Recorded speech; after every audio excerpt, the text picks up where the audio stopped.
আসসালামু আলাইকুম প্রিয় শিক্ষার্থী, আশা করি সবাই ভালো আছো। আজকে আমি সপ্তম শ্রেণীর গণিতের ভগ্নাংশের গসাগু ও লসাগু অধ্যায়ে আমরা আলোচনা করব। আমরা প্রবলেমগুলো কীভাবে সলভ করব আগে আমাদেরকে সেটা বুঝতে হবে। সাধারণ ভগ্নাংশের গুণনীয় আমরা ভগ্নাংশ থেকে জানি, তাই না? যেখানে লব থাকবে এবং হর থাকবে। ভগ্নাংশের প্যাটার্নটা হচ্ছে লব থাকবে এবং হর থাকবে।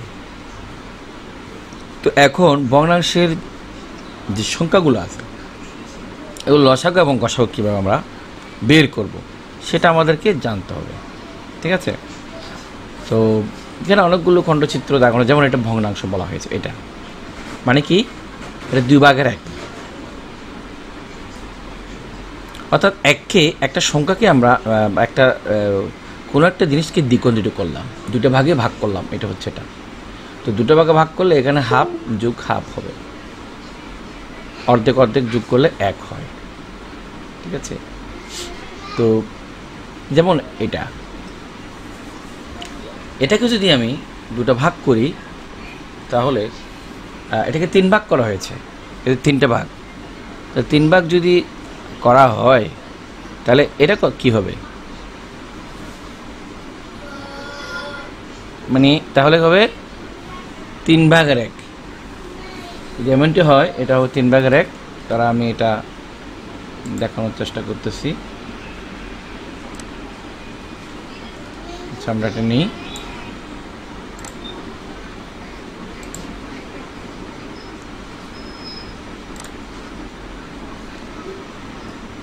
হ্যাঁ, তাহলে আমরা যদি দেখি এটা হবে 3/1।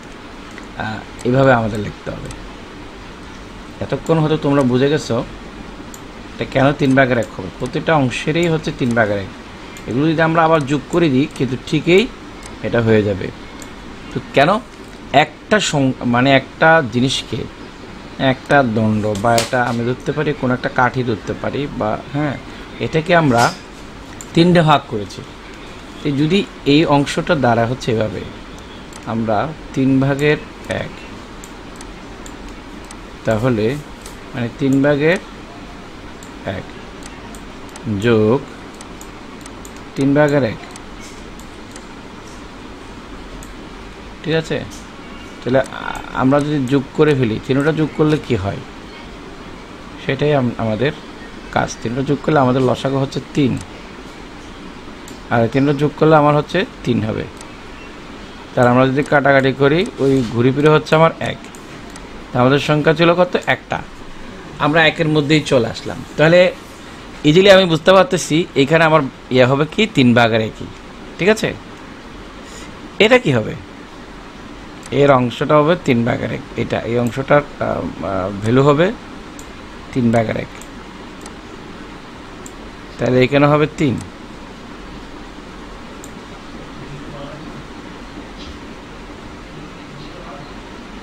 একই কথা। আর আমি এটা হচ্ছে 1, এখানে আমি যদি গুণ দিই তাহলে কি হবে?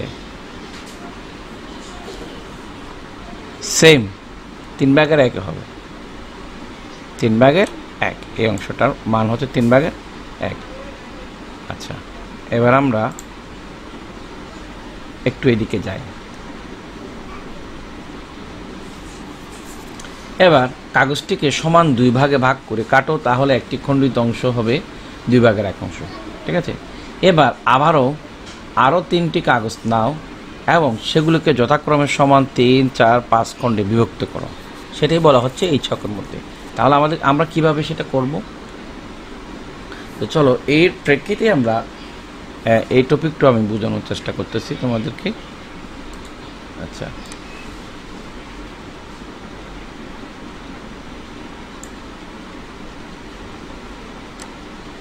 মানে আমরা এটা কিভাবে করবো, তাই না?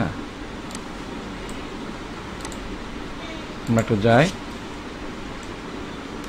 ভগ্নাংশের বিষয়গুলো আমাদের একটু পরিষ্কার হতে হবে, বুঝতে হবে। এখন 2-এর একটি খণ্ড মূল কাগজের কত অংশ সমান 2 খণ্ডের পরিমাণ? তোমরা বুঝতে পারো সমান 3 খণ্ডের পরিমাণ যদি হয় তখন এটা আমাদের এই যে 3 ভাগের 1 অংশ হবে, একটি খণ্ডের জন্য 3 ভাগের 1 অংশ। তারপর 4 খণ্ড যদি হয় তাহলে আমাদের 4 ভাগের 1 অংশ। 5 খণ্ড হলে তাহলে আমার 5 ভাগের 1 অংশ। তার মানেটা আমি বলতেছি, আমরা এখানে এরকম নিয়েছি। তো এইটাকে আমরা 5টি খণ্ডে কি করব, ভাগ করব। তো 5টি খণ্ড যদি আমি ভাগ করি তাহলে আমরা কেমন হয়, সমান ভাগে আমরা ভাগ করব। এই যে 1 2 3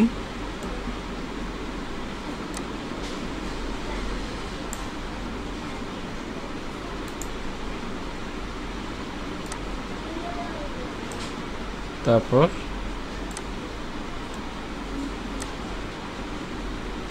হ্যাঁ, আমরা 5টি অংশে ভাগ করলাম এটাকে। তাহলে হলে কি হয়, প্রতিটা অংশটাকে আমরা কিভাবে ধরবো সেটা। আমি যদি এটাকে 1 করে ধরি, এই 1 মানে এইটা অংশটাকে যদি আমি নিই, পুরোটা ছিল আমার একটা অংশ, তাই না? তাহলে আমার এটা হচ্ছে কি,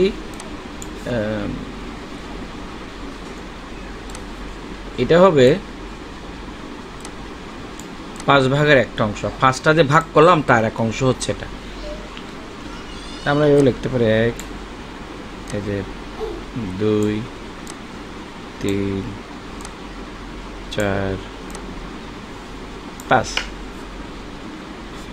ঠিক আছে? হ্যাঁ, তাহলে আমরা এটা হচ্ছে 2 ভাগের 1 অংশ এভাবেও লিখতে পারি, অথবা এই জায়গায় আমরা দিতে পারি যে 1 1, এটা 1, এটা 2, এটা 3, এটা 4, এটা 5। তাহলে এটা পুরোটা একটা 1, আমার পুরোটা হচ্ছে 1। তাহলে আমি এখন নেওয়ার সময় আমি যে এই অংশের কথা বলি, তাহলে একটা কালার উপরে নিতে পারি, যে এই অংশের কালার হচ্ছে, আমি সাপোজ এটা দিলাম, তারপর এই অংশের কালার ধরেন এটা দিলাম, তারপর এই অংশের কালার এটা দিয়েছি, তারপর কিছু অংশ আছে আমি এটা দিয়েছি, আর কিছু অংশ মনে করেন এটা দিয়েছি। এক একটার আমি যে মান আমি লিখতে পারবো। এটা তাহলে কত হবে, এই অংশ সবুজ অংশ হচ্ছে 2 ভাগ 5 ভাগে আমার 1, তারপর এটা 5 ভাগের 2, 5 ভাগের 2, এটা 5 ভাগের 3, এটা 5 ভাগের 4, তারপর হচ্ছে এটা 4 ভাগের 5, হ্যাঁ 5 ভাগের 4, আর হচ্ছে 5 ভাগের 5। তাহলে আমাদের কি হলো, এটা আমরা যত ভাগ করছি তত ভাগের কততম অংশ, ক্রমিক কত খণ্ড, সেটা এখানে উল্লেখ করতেছে। 5টা ভাগের প্রথম অংশ, 5টা ভাগের দ্বিতীয় অংশ, 5 ভাগের তৃতীয় অংশ, চতুর্থ অংশ, পঞ্চম অংশ, এইভাবে কিন্তু এটা বোঝানো হয়েছে। তো সেমভাবে তোমরা কিন্তু এভাবে এটা লিখে নিবে। আমি যে করলাম এখানে এই যেগুলি এটা মেনশন করে নিতে পারবো। এরকম 6 হলে তাহলে 6 ভাগের 1 অংশ, কারণ একটি খণ্ডের সমান খণ্ডের পরিমাণ আমরা একটি খণ্ডের মূল কাগজের কত অংশ সেইটা।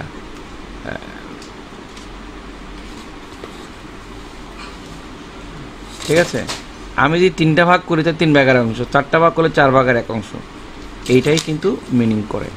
তো আমরা সেটা আরও বিস্তারিতভাবে আমরা দেখি, যে যেমন এটা 2 ভাগের 1 অংশ। ঠিক আছে, একটা কাগজকে আমরা ফোল্ডিং করে 2টা বানালাম, তাহলে সেটা কি হবে, এক কাগজকে ভাগ করলে 2টা, তাহলে এটা কি হবে 2 ভাগের 1, মানে একটাকে 2 বানালাম, ফোল্ডিং হচ্ছে এটা 2 ভাগের 1। ঠিক আছে, আচ্ছা, এভাবে কিন্তু আরও ভাগ তোমরা করতে পারবে।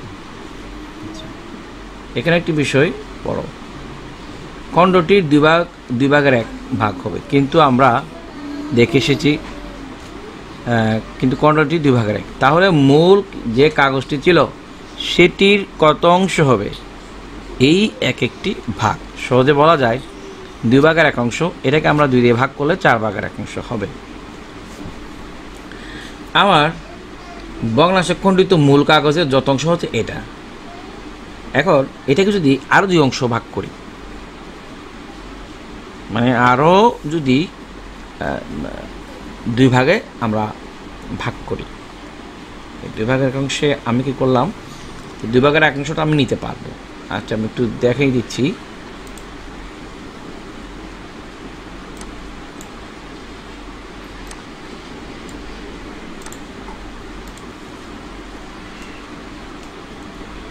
খুবই গুরুত্বপূর্ণ আজকের এইটা টপিকটা।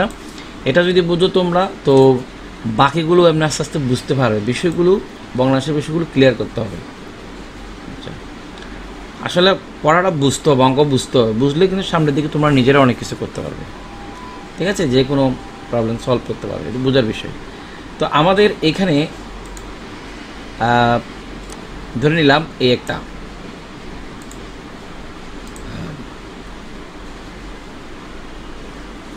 এটা ধরলাম, ঠিক আছে। এটা এই খণ্ডটা, এখান থেকে আমরা একটা খণ্ড নিব, এটা 2 ভাগের এক অংশ। একটাকে কি করলাম, তাহলে এখন 2 ভাগের এক অংশ হলো, এটা 2 ভাগের এক। আচ্ছা, এই অংশটাও 2 ভাগের এক। এখন এবার এই 2 ভাগের এক অংশটা আমরা এখান থেকে নিলাম, বা এখানে করেও নিতে পারি। এই 2 ভাগের এক অংশটা আমরা এখান থেকে নিলাম, নিয়ে একে আরও 2 অংশ যদি আমরা ভাগ করি তাহলে কি হবে? এটাকে যদি আরও 2 অংশ আমরা ভাগ করি তাহলে তার পরিমাণটা কেমন হয়? তখন কি আর এটা থাকবে? এই যে এটা কিন্তু আর 2 ভাগের এক অংশ আর এখানে নয়, এটা মূলত 2 ভাগের এক হচ্ছে এটা। টোটাল এটার মান হচ্ছে 2 ভাগের এক ছিল, তাই না? তাহলে 2 ভাগের এক পুরোটা। এখন এটা কত হবে? ঠিক আছে, এটা হয়ে যাবে আমার। এটাকে যখন আমি আরও 2টা অংশে ভাগ করব, এটাকে যখন আরও 2টা অংশে আমরা ভাগ করব, ওই 2 ভাগের এককে আরও 2টো অংশে আমরা যদি ভাগ করি তাহলে এটা কি দাঁড়াবে ব্যাপারটা, সেটা অংশটা আমি কত লিখব? অ্যাকচুয়ালি এটা 4 ভাগের একই হয়ে যাবে। তো দ্রুপ মানে এটাও হয়তো ভাগ হচ্ছে, তাহলে 1 2 3 4, এখন 4টা ভাগ অংশ হওয়ার কথা। যদি এই ভাগটাকে আমরা যদি 2টা করে ভাগ করি সেটা, তাহলে এটার পর্যায়ে যেমন এটাও হতে পারে 2টা ভাগ, তাহলে এটা 2 ভাগের 1, মানে এর 4 ভাগের 1, 4 ভাগের 2, এরকম কিন্তু যাবে। আচ্ছা, তো এখন কি বললাম, এই যে এটাকে যদি আমরা এই 2 দিয়ে ভাগ দিই, কেন 4 ভাগের 1 হবে? ভেরি ইজি জিনিস। আমরা 2 ভাগের 1 যদি ভাগ যদি গুণ হয়ে যায় উল্টে যাবে। ভাগ গুণ হলে কি হয়ে যায়? উল্টে যাবে। উল্টে গেলে আমার 2টা নিচে নেমে যাবে, উপর একটা 1 আসবে, তাহলে 2 গুণ কত হয়ে যায়? 4 হয়ে যায়। আর উপরে আছে 1, 4 ভাগের 1 অংশ হবে, 4 ভাগের 1 অংশ হবে। এবার আসো, যদি আমরা এটাকে 3টে অংশে ভাগ করে দিই, 3টে অংশে ভাগ করে দিই, সূত্র মতো আমাদের কি হওয়ার কথা? 3 অংশ যদি আমরা ভাগ করি তো যেটা হওয়ার কথা আমরা দেখি, 3 অংশ যদি ভাগ করি সেম 2 ভাগের 1, এই ভাগটা আমরা যদি এখন গুণ হয়ে উল্টে গেলে এরকম হয়ে যাবে, তখন আমাদের হয়ে যাবে 6 ভাগের 1, 6 ভাগের 1 অংশ। আশা করি তোমরা প্রত্যেকটা অংশই তোমরা বুঝে গেছো। এটাকে আবার 4 দিয়ে করলে কী হবে, 5 দিয়ে করলে, 6 দিয়ে করলে কত হবে, এই বিষয়গুলো তোমরা নিজেরা করতে পারো। তাহলে এটা কি হবে? 2 ভাগের 1 ভাগ 4, অ্যাকচুয়ালি কত হবে? 8 ভাগের 1 অংশ, 8 ভাগের এক অংশ হয়। তো এটা কত হবে যদি করি 10 ভাগের 1 অংশ। আচ্ছা, আমরা এরকমও ধরতে পারি, যদি 1 ফিট লম্বা একটা কাঠি ধরতে পারি বা একটা পিলার, এটাকে আমরা 2 ভাগ করলাম। তো 2 ভাগ যদি করি, তো প্রথম এখানে যে কোনো একটা অংশের আমরা হয়তো করে নিব।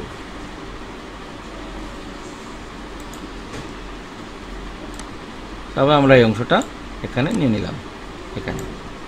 এখন এটা হচ্ছে আবার 2 ভাগের একটা অংশ। এখন একে আমরা যেই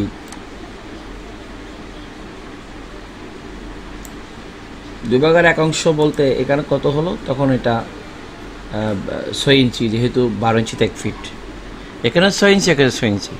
আচ্ছা, এই 6 ইঞ্চিকে আমরা বা এই 2 ভাগের 1 অংশ বলতে পারি। এই 2 ভাগের 1 অংশকে আমরা কি করলাম, আরও 2টা ভাগ করলাম।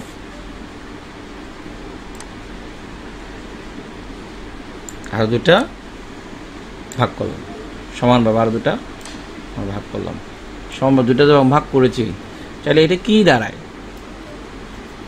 আমার ভাগ হয়ে গেল কয়টা, এটা। তাহলে আমরা এতক্ষণ ছিল কত, এটা ইঞ্চি দিয়ে হিসেব যদি ধরি, আচ্ছা এটা 12 ইঞ্চি ছিল, মানে 1 ফিট, এটাকে 12 ইঞ্চিতে ধরলাম, এটাকে আমরা ইঞ্চিতে নিয়ে যাই 12 ইঞ্চি। তাহলে এই আমরা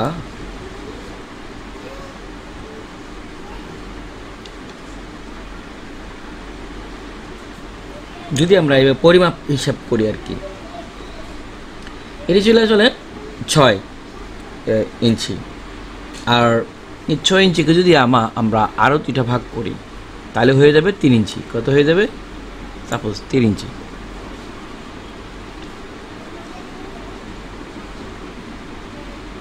হয়ে যাবে। তাহলে আমরা যদি ধরি এটা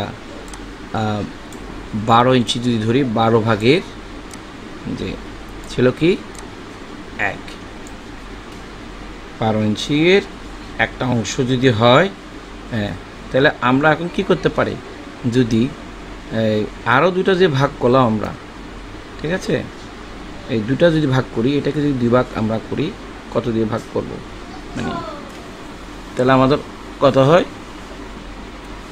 আচ্ছা 2 ভাগ করলাম, এটাকে 2 ভাগ করলে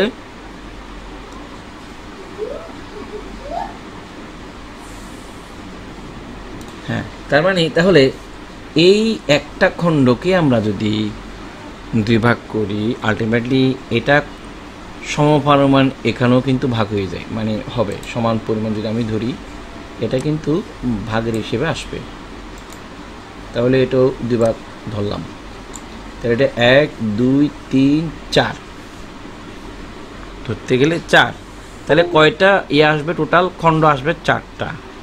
তাহলে 4 ভাগের 1 বা 1 ফিটকে আমরা 4টা ভাগ করলাম 4 ভাগের 1। এবার এই 4 ভাগের 1-এর মধ্যে আমার কত ইঞ্চি আসছে, সেটাও কিন্তু আমরা চাইলে বের করতে পারবো। 4 ভাগের 1-এর মধ্যে আমার আসে কি, কত ইঞ্চি আসবে, যে 1কে আমরা 1 ফিটকে 4 ভাগে ভাগ করলাম, তাহলে হচ্ছে 3 4 12, 3 ফিট করে আমার আসবে, কথার কথা, মানে সরি 3 ইঞ্চি করে আসবে, 3 ইঞ্চি করে আসবে। হ্যাঁ, আমরা যদি হিসেব মোতাবেক করি, যাক, এখানে যেহেতু ভগ্নাংশ হিসেবে দিয়েছে, আমরা সেভাবেই মানে হিসাবটা করব। তাহলে আমি বললাম কি, এটা কি হবে, যদি 2 ভাগ করি, এই যে ভাঙা অংশকে যদি 2 ভাগ করি, তাহলে 4 ভাগের 1, 3 ভাগ করলে এটা আসবে, আমরা করতে হবে ভাগ, এত ভাগ হয়ে যাবে। এটাকে যদি আমি করি, এটা ভাগ হয়ে যাবে কত, 8 ভাগ।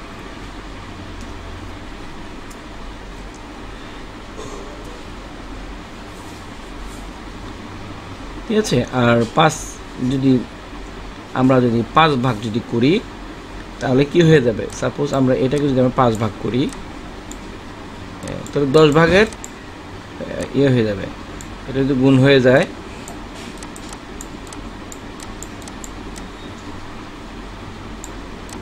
10/1 তাহলে 5 দুগুণে কত 10 হলো, আর এটা 10/1 হলো। তাহলে এইভাবেই কিন্তু আমাদেরকে ভাজের পর ভাজ, প্রতিটি ভাগ মূল অংশের। হ্যাঁ, এইটা আমি তোমাদেরকে বলবো, একটা কাগজ নিবা। তো স্রেফ একটা যখন কাগজ নিবে, বলি কাগজ দিদি নাও, এই কাগজটা যখন ফোল্ডিং করতে থাকবে, এই কাগজটা, এই যে একটা কাগজ নিলা, এই একটা কাগজ নিবা, এই একটা কাগজ এটা নিলা, এটা কাগজ নিলা। এখন এই কাগজটাকে বলা হচ্ছে, মানে এই প্রথমে একটা বাস কিন্তু এর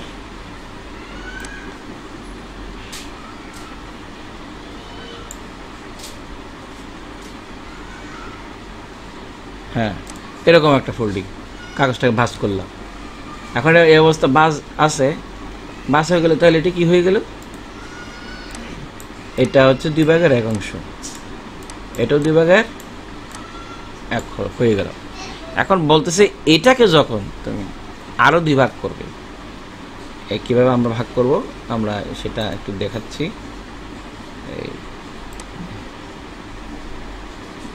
এইভাবে আমরা ভাগ করব, আরো 2টা অংশে ভাগ করে দিলাম মাঝখানে। তাহলে এখন কি হয়ে গেল 4/1, ঠিক আছে।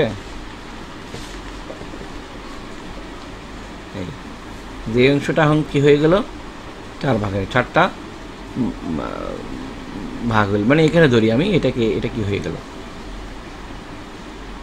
এটা আর 2টা অংশে হয়ে গেল। কিন্তু এভাবেই হবে, এটা যখন আমরা ভাঁজ করব আলটিমেটলি এটাই হবে। সো এটাকে যদি আমরা 2 ভাঁজ করলাম, তাহলে এটা যদি আমি 3 ভাঁজ করি তাহলে কত হয় দেখি। 2 ভাঁজ করলাম, সাপোজ 3টা ভাঁজ করলাম,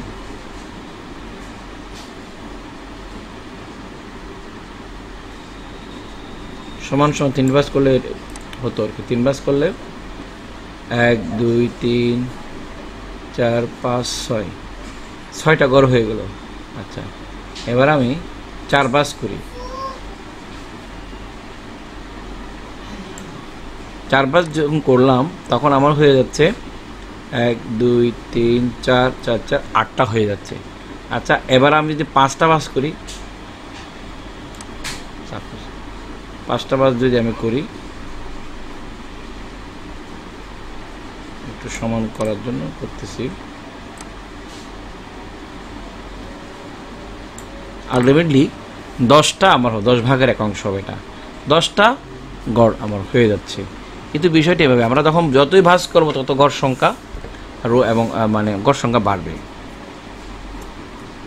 আমাদের এখানে 2টা কিন্তু এটা রাখতে হবে। আমরা প্রথমে এটা করছি, মানে 2/1, এটাকে একটাকে 2 থাকবে, এটা ঠিক থাকবে। এখানে আমাদের রু এর সংখ্যা বাড়বে, এই যেগুলো হচ্ছে রু এর সংখ্যাটা বাড়বে, এদিকে ক্রমানুসারে আমাদের বাড়বে। যেমন এটা 1 ধরি, তারপর এটা 2, এটা 3, এটা 4, এটা 5, এইভাবে। আর এটা হচ্ছে 1, ঠিক আছে। তাহলে আমাদের কিসের সংখ্যা বাড়তেছে, কিসের সংখ্যা বাড়বে, রু এর সংখ্যাটা বাড়বে। কলাম তলে দেওয়া আছে, 2টা কলাম ছিল, রু এর সংখ্যাটা বাড়লো, ঠিক আছে। চলো এবার আমরা, ভিডিওটা অনেক বড় হয়ে যাচ্ছে তাই আমি সংক্ষিপ্ত করব। এটা আমি পর্ব 1 আমরা কিছু বোঝানোর চেষ্টা করলাম। পর্ব 2তে আমরা আরও সামনের দিকে যাব। আমি এইটুকু একটু বলতে চাই যে যেহেতু এটা আমরা বলছি ভগ্নাংশের যে গুণনীয়ক এবং বের করার যে সেটা টেকনিক আমরা করব, বা ভগ্নাংশের গসাগু লসাগু এগুলো আর কি, লসাগু গসাগু বা গসাগু লসাগু যেটা আমরা জানি। সো গসাগু মানে কি সেটা আমাদেরকে জানতে হবে, লসাগু মানে কি সেটা আমরা ইতিমধ্যে তোমরা হয়তো জানো, গসাগু এবং লসাগুটা কী, এবং এই দুটার ডেফিনেশনটা তোমরা করলে কি করবে। তো গসাগু হচ্ছে গরিষ্ঠ সাধারণ গুণনীয়ক, আর লসাগু হচ্ছে লঘিষ্ঠ সাধারণ গুণিতক, এটা খেয়াল রাখতে হবে। তো এখন আমরা এই যে গুণনীয়ক জানবো, যেহেতু আমরা গসাগু নির্ণয় করবো, সেজন্য এখানে এই চার্টে কি দেখলাম, যেমন এটা এর বেশ কিছু কি বার করা হলো, এই গুণনীয়ক বার করা হলো যে কীভাবে যোগ। এটাকে যদি আমরা প্রথম, তো এটার সাথে আমরা প্রথমে 1 দিয়ে যদি আমরা যে ভাগ দিই, তাহলে আমার আশা হচ্ছে 2/1, 2 দিয়ে ভাগ দিলে 4/1, 3 দিয়ে দিলে 6, তারপর 4 দিয়ে দিলে কত আসতেছে 8/1, তারপর 5 দিয়ে দিলে কত 10/1, এইভাবে কিন্তু আসতে থাকবে। এই বিষয়টা আমি একটু ক্লিয়ার করে দিই সিম্পলি, ভিডিও অনেক বড় হয়ে যাচ্ছে। এতক্ষণ যে আমরা করলাম সেইটারই একটা ফলাফল এখানে। তাহলে আমি বলি যে এখানে কি হবে, এই যে এতক্ষণ যে আমরা করলাম সেটা, যে এখানে আরো হবে 10টি করে গুণনীয়ক বের করতে বলা হয়েছে। আমরা 1 2 3 আরও আছে, তো এটা হবে 8/, যেমন 1, 10/1, তারপর হচ্ছে যদি আমার এইটাকে যদি 6 দিয়ে ভাগ দিই, এইভাবে কিন্তু আমাদেরকে যেতে হবে। কীভাবে ভাগ করলাম, ওই ভাগ দিয়ে, এইভাবে ভাগ দিয়ে আমরা এইটুকুটু আমরা নিয়ে আসলাম, ঠিক আছে। তো তদ্রূপ এটারও গুণনীয়ক বের করতে হবে, যে এই স্টাইলে আমি যদি করলাম। এখানে যেমন যদি বলি এটা, এই যে 3/2, এখানে একটা গুণনীয়ক কীভাবে বের করবো, আমি যদি 1 দিয়ে ভাগ দিই, 1 দিয়ে যদি ভাগ দিই, তাহলে আমরা পাবো হচ্ছে প্রথমত 3/2 পাচ্ছি থাকবে। এবং এটাকে যদি সেম আমি যদি 3/2কে যদি আমি যদি 2 দিয়ে ভাগ দিই, 2 দিয়ে ভাগ দিলে আমার 6/2 তো আছেই, তো 6/2, 6/2,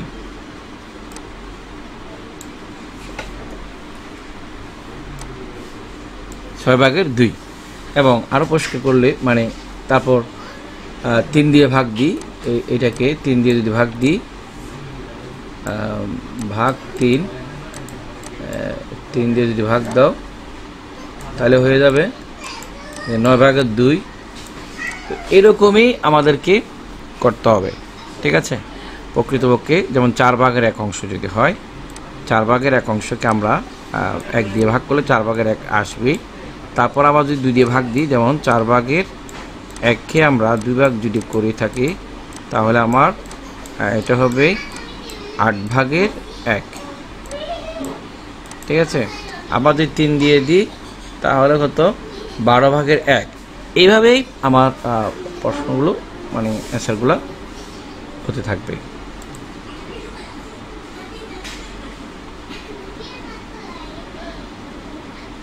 হ্যাঁ, যেমন এখানে আমি একটা বিষয় তোমাদেরকে দেখাই, যে গুণনীয়কের জন্য 6/1 এর গুণনীয়কগুলো আমরা কিভাবে নির্ণয় করব। দুটো সংখ্যার মধ্যে গুণনীয়ক নির্ণয় করলে সেখানে তার কমন বিষয়গুলো নিয়ে আমরা গুণনীয়ক করব। আর এখানে প্রত্যেকটা মানে এটার ইন্ডিভিজুয়াল গুণনীয়কগুলো যে বের করলাম, এখানে যেহেতু 1 দিয়ে করলে এটা 2 দিয়ে যখন করছি 12/1, 3 দিয়ে দিলে করছি 18/1, এইভাবে কিন্তু আমার বিষয়গুলো যাবে, ওই যে ভাগ আকারেই কিন্তু গেছিল। তো এতক্ষণ ধরে আমি যেই বিষয়টা তোমাদেরকে বলতে চেয়েছি সেটা আশা করি তোমরা বুঝতে পেরেছো। এটা 3 দিয়ে করেছে, 4 দিয়ে যদি মানে করা হয় 8/1 হয়, তো 5 দিয়ে করা হলে তোমার 10/1 হবে, এভাবে যেতে থাকবে। এটা হবে কত, এটা হবে কত, এটা বলছিলাম কি, যদি 2 দিয়ে করা হয় তাহলে 8/1, 3 দিয়ে করা হয় 12/1, 4 দিয়ে করা হয় 16/1, এভাবেই যেতে থাকবে, ভাগ দিবা যে। অ্যাটলিস্ট প্যাটার্নটা হচ্ছে আমি এখানে যেটা দেখাইলাম এই প্রত্যেকটা অংশকে ভাগ দিবে। কত দিয়ে? যে 1 2 3 4 5 এরকম 10টা বলছে, 10টি সংখ্যা দিয়ে ভাগ দিবা। ভাগ দিলেই তোমার এটার রেজাল্টটা বের হয়ে আসবে। এখানেও সেম, এখানে যদি আমি 1 দিয়ে ভাগ দেবো এটা হবেই। যে এখানে এটা 5কে আমরা যদি প্রথমে 2 দিয়ে 1 দিয়ে দিলে বরাবর থাকবে, 2 দিয়ে যদি দিই তাহলে 10 ভাগের 4 হবে, 10 ভাগের 4 হবে, 10 ভাগের 4 হবে। ঠিক আছে, এভাবে যাবে। এটা আবার ছোট করা যায়। তারপর আমি যদি 3 দিয়ে দিই 15 ভাগের 4 হবে। এভাবে সংখ্যাগুলো যাবে। ঠিক আছে, আশা করি আমি কী বলতে চেয়েছি তোমরা বুঝতে পেরেছো। Video already half an hour হয়ে গেছে, আমি আর ভিডিও দীর্ঘ করতে চাই না। আশা তোমরা আমার সাথে থাকবে। আমার ভিডিও যদি ভালো লেগে থাকে লাইক কমেন্ট শেয়ার করবে এবং পাশে থাকা বেল আইকনে ক্লিক রাখবে। আমি ধারাবাহিকভাবে এই গণিতগুলো তোমাদেরকে রিপ্রেজেন্ট করার চেষ্টা করব। কোথাও যদি বুঝতে অসুবিধা হয় তা আমাকে এটা কমেন্ট করে জানাতে হবে। ধন্যবাদ, সবাই ভালো থাকবে। আল্লাহ হাফেজ। ফিরছি দ্বিতীয় পর্বে। আসসালামু আলাইকুম।